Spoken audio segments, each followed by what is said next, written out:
Saya Fadel Abdul Fikri, kelas 10 IPS 2 akan mempresentasikan tentang perairan darat dan laut. Yang pertama, air artesis. Air tanah dalam atau disebut juga air tanah. Artesis adalah air tanah yang berada di bawah lapisan air tanah dangkal dan di antara dua lapisan impermeable atau kedap air. Air tanah dalam merupakan lapisan bawah yang biasanya dimanfaatkan sebagai sumber air minum kawasan perkotaan, mulai dari penduduk, hotel, maupun industri dan perkantoran yang ada. Sedemikian sehingga penampakan akibat air tanah tersebut bisa berupa mata air, yaitu air yang keluar dari dalam tanah, geyser atau pancuran air panas, yaitu semburan air dari dalam tanah yang menyemprot ke atas dan biasanya dapat terjadi jika di dekatnya terdapat gas sehingga keadaannya atau rasanya terasa panas. Biasa disebut juga dengan mata air panas yang banyak dijadikan sebagai pemandian air panas.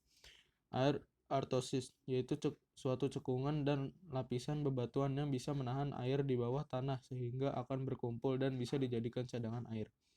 Yang kedua, air freatis. Air tanah dangkal atau disebut juga air tanah freatik adalah air tanah yang terjadi akibat adanya hujan atau air hujan yang meresap ke dalam tanah dan berkumpul di atas lapisan impermeable atau susah meloloskan air atau kedap air yang terdekat dari permukaan tanah sehingga bisa menjadi penyebab erosi tanah. Kedalaman air dangkal pada setiap tempat biasanya berbeda-beda. Apabila daratan rendah, pada umumnya permukaan airnya tergolong dangkal. Semakin tinggi permukaan tanah, maka semakin dalam letak air tanahnya. Begitu juga sebaliknya. Hal ini yang dimaksudkan bahwa kedalaman di suatu tempat berbeda-beda. Perbedaan ini dimungkinkan juga akibat jenis dan struktur tanah yang berbeda antara satu dan lainnya, serta mungkin juga karena faktor cuaca atau pembagian musim antara musim kemarau dan musim penghujan. 7 pola aliran sungai. Yang pertama, dendritik. Pola aliran sungai paling sederhana yaitu pola dendritik. Pola dendritik mempunyai banyak anak cabang yang menjuru ke segala arah, lalu berkontribusi membentuk menyerupai ranting pohon yang akhirnya bermuara ke sungai induk. Aliran sungai pola ini mengikuti kemiringan lereng dengan tipe bebatuan homogen dan berada pada lembah berbentuk V. Pola sungai jenis ini menyesuaikan dengan jenis-jenis susunan bebatuan yang ada.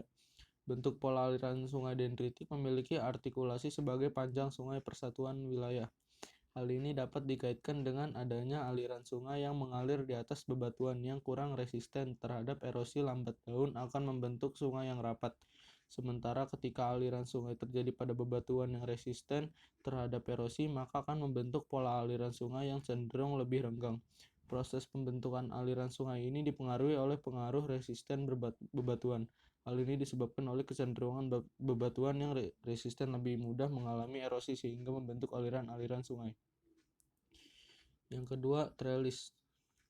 Kata trellis biasa diartikan sebagai pagar. Pola aliran trellis mempunyai bentuk aliran yang menyerupai pagar yang dikontrol oleh struktur geologi, yaitu lipatan sinkline dan antikline. Pola ini mempunyai ciri-ciri yaitu kumpulan saluran air membentuk pola sejajar yang mengalir mengikuti arah kemiringan lereng dan tegak lurus dengan sungai utama atau saluran utamanya. Saluran utama pada sungai ini biasanya searah dengan bumbu lipatan. Pola dari aliran trellis merupakan perpaduan antara sungai konsekuen dan subsekuen. Biasanya bentuk dari pola aliran trellis banyak ditemukan di sepanjang lembah yang paralel dan sabuk gunung lipatan. Pola dari aliran ini banyak melewati lembah hingga kemudian bergabung dengan saluran utamanya dan akhirnya bersama menuju muara sungai. Yang ketiga, rektanguler.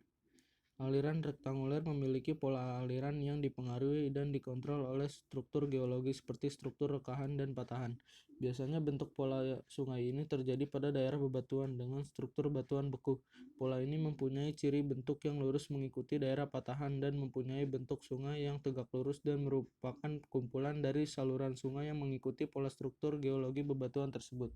Berkembangnya pola aliran rektanguler terjadi pada bebatuan dengan resistensi terhadap erosi yang mendekati tipe seragam namun dikontrol oleh rekahan dua arah yang saling tegak lurus.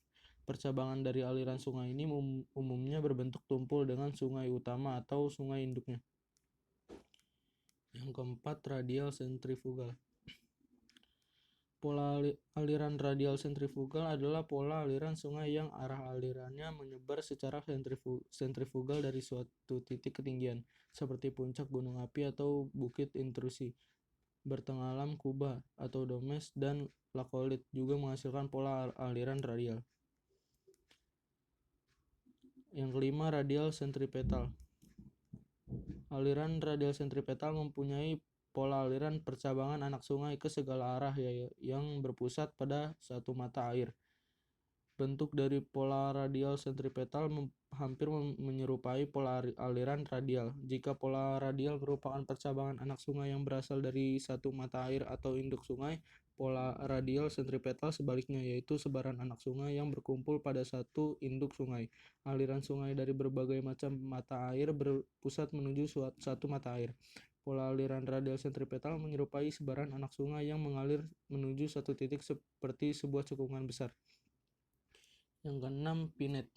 Pola pinet adalah aliran sungai yang mana muara anak sungai membentuk sudut lancip dengan sudut induk. Sungai ini biasanya terdapat pada bukit yang lerengnya terjal.